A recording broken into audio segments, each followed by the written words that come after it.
No, hát a vezető tisztségviselőkről talán kicsit részletesebben.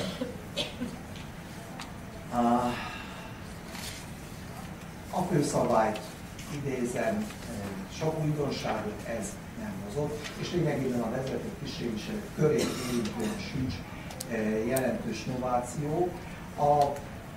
A gyakorlat és a munkaviszonyt is érintően nyilván a KFT ügyvezetője és a részvénytársaság igazgatóságának tagja, aki a munkaviszony és a munkaviszony szempontjából itt szóba jött, a következőkben én is ezekről fogok, az ezekkel kapcsolatban felmerülő tényállásokat fogok kitérni. Rögtön az első kérdés egy 2003-as legfelsőbb bírósági jogegységi döntéshez kapcsolódik, amely azt mondta ki, hogy az egyedüli tag nem állhat munkaviszonyban a társaságban. Az elv közismert, hogy tudni, saját magammal nem köthetek munkaszerződést, ha egyedüli tag vagyok. Én ilyenkor halkan mindig meg szoktam kérdezni, és megbízásig köthetek. De mindig választ nem tudtam. A GT felülírta a 2006-os GT, mert kifejezetten kimondta a 22. paragrafus 3. bekezdése, hogy a társasági szerződés rendelkezhet úgy, hogy az egyedüli tag is munkaviszonyban álljon a társaságban. A PTK hallgat ebben a kérdésben. Ebből arra lehetne következtetni, hogy akár lehetséges munkaviszony létesítéséhez egyedüli taggal. Én úgy látom, hogy ha komolyan vesszük a 3.2.19 paragrafus szavazati jogra vonatkozó szabályait, akkor egyszerűen nem tud működni az egyetlen tag társaság, ha munkaviszonyban áll, mert nem tud magának munkabért megszavazni, mert ki van zárva a szavazásból. Nem tudom, mi lesz ezügyben a joggyakorlat. Az biztos, hogy én nem tudok arról, hogy a legfelsőbb bíróság hatályon kívül helyezte volna ezt a jogegységi határozatát. Minden esetre azokban is ez máshol is majd érdemes figyelni azokat a kommentárokat, amelyeket újjai bírók írnak, mert ott időnként felbukkannak jogesetek, majd eltűnnek abból, és amögött nem biztos, hogy mindig van konkrét döntés, de egy gyakorlat számára adott esetben fontos értékelés vagy értelmezés merül. Nem rendelkezik a PTK arról sem, hogy kötelező a vezető tisztségviselő határozott időre való megválasztása vagy sem. Úgy hiszem, és ez a messze többségi vélemény, hogy a szabályozás diszpozitivitásából az következik, hogy társasági szerződés változatlanul kikötheti azt, hogy határozatlan időre szól a vezető tisztségviselő megnyitása. Ami viszont inkább elvi, mint gyakorlati újítása a PTK-nak, az az, hogy világosan rendelkezik arról, hogy jogviszony, valamilyen jogviszonyban kell állnia a vezető tisztségviselőnek a társággal. A GT ezt egy sajátos társasági jogi jogviszonynak fogta fel, és úgy rendelkezett, hogy vagy az MT, vagy a PTK szabályt kell rá alkalmazni, tehát gyakorlati szempontból azt hiszem ugyanaz volt az eredmény, de elvileg ez egy sokkal tisztább megoldás, hogy tudniillik, jogviszonyt kell, adott esetben szerződést kell kötni. Ami a sláger téma, és ugye itt ez egy választási lehetőség a felek előtt, hogy az adott vezetői tisztségviselői jogviszony, munkaviszony vagy megbízási jogviszony keretében látják el. Mindig volt, van és lesz is ellentmondás a jogviszony, főleg megszüntetését illetően a PTK és az MT szabályok között. Ez nem baj. A felek ezen eltérések ismeretében döntenek arról, hogy ilyen jogviszont létesít. A baj szót nem is ez a helyes, tehát nem az, hogy nem baj, hanem ez a helyén van. Tehát más logikája van adott esetben a jogviszony megszüntetését illetően az MT-nek, mint a GT-nek, tehát olyat nem kell keresni, vagy ne tessenek keresni, hogy ezek a szabályok összhangban legyenek. Ha munkaviszont választottak, akkor tudomásul vettem, hogy az MT szabályait kell megszüntetni, és a dolgok mindig valahol a végén pénzről szólnak, tehát az MT-ben lévő juttatásokat kell az érintettnek folyósítani. Ami érdemesebb azonban, mert úgy látom, hogy ez bár hát, ugye most már 26 éves téma, de még mindig okoz gondot. Érdemes talán röviden, de tételesen végig menni a PTK-nak a vezető tisztségviselői megbízatás megszűnéséről szóló szabályon, abból a szempontból, hogy ezek miként érvényesülnek abban az esetben, ha a vezető tisztségviselő egyben munkaviszonyban áll a munkáltatóval.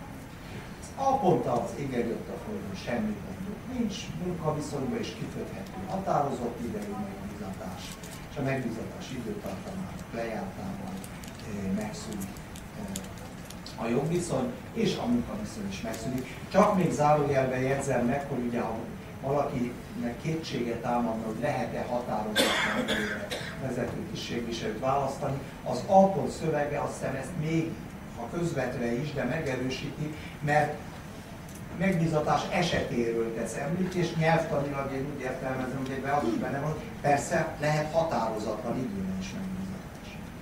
A B pont.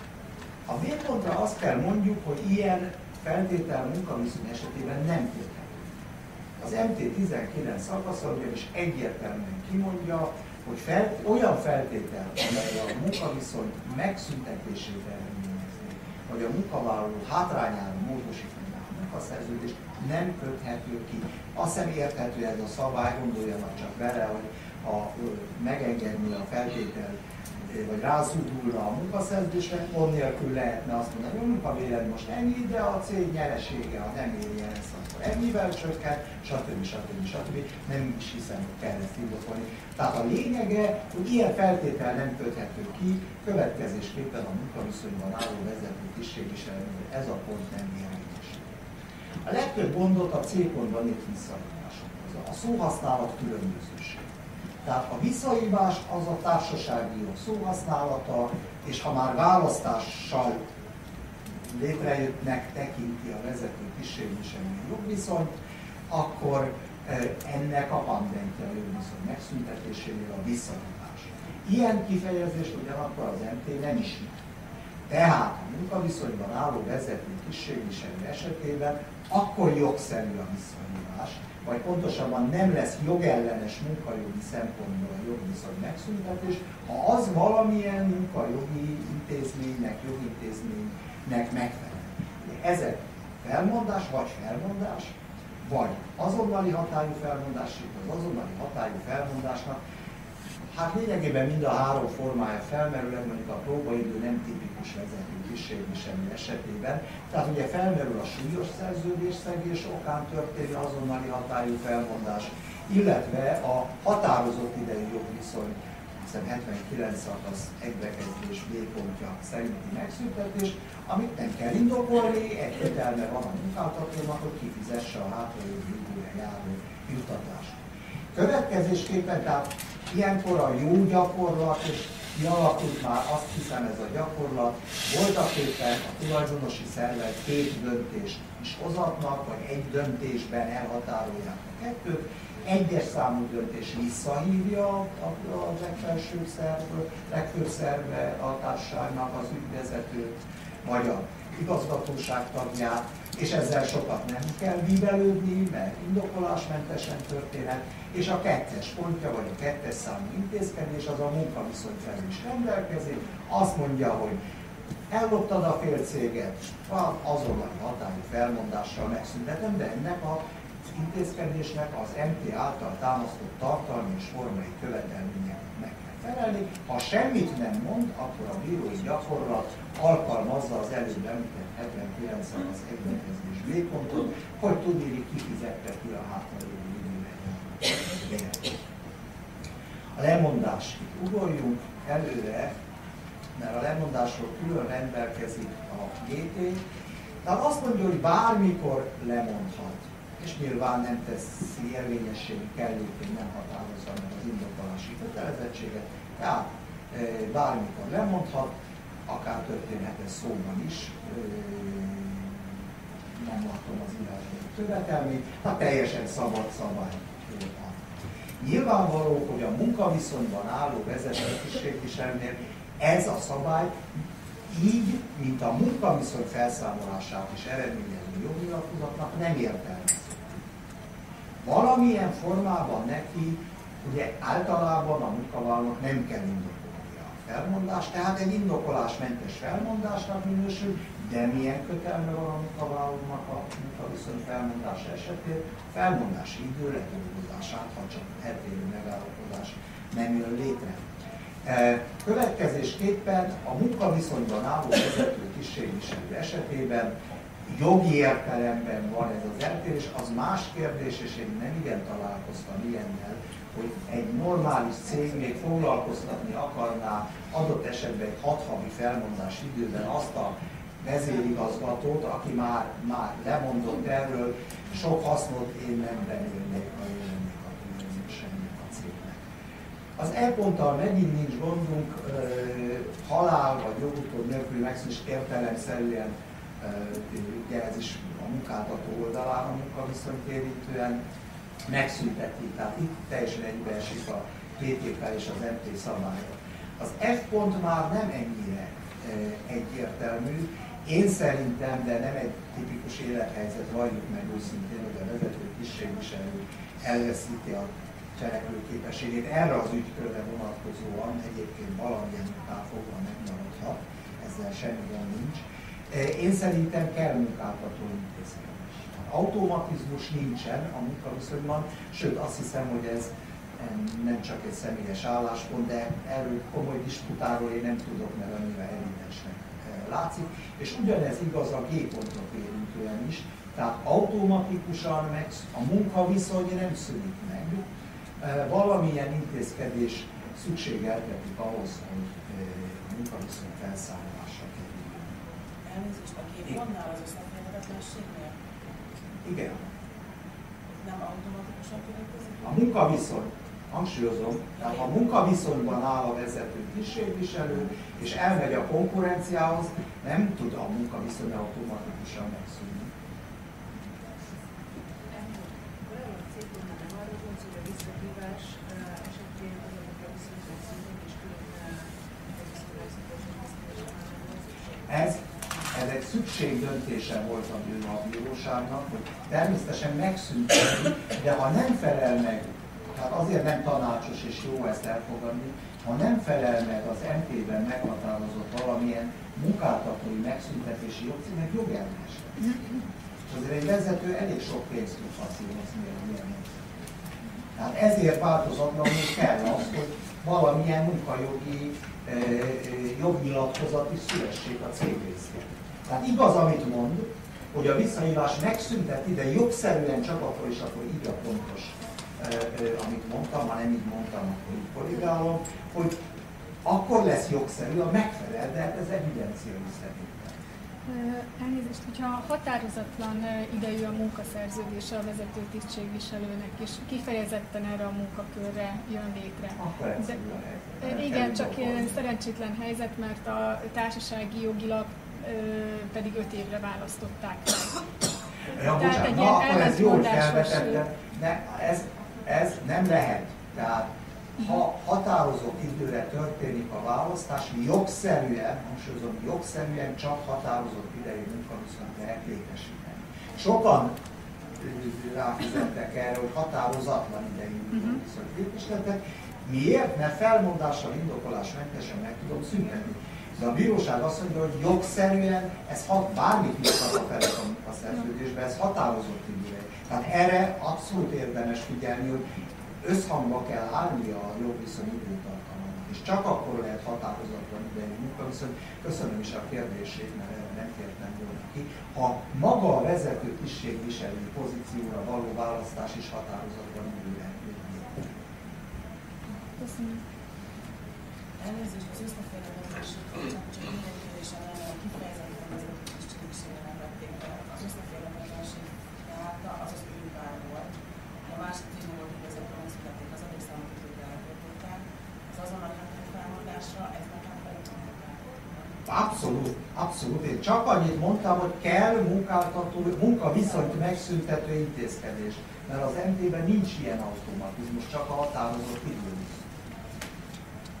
Meg a jogviszonyváltásnaknál meg ilyen eléggé szélsőséges tényleg.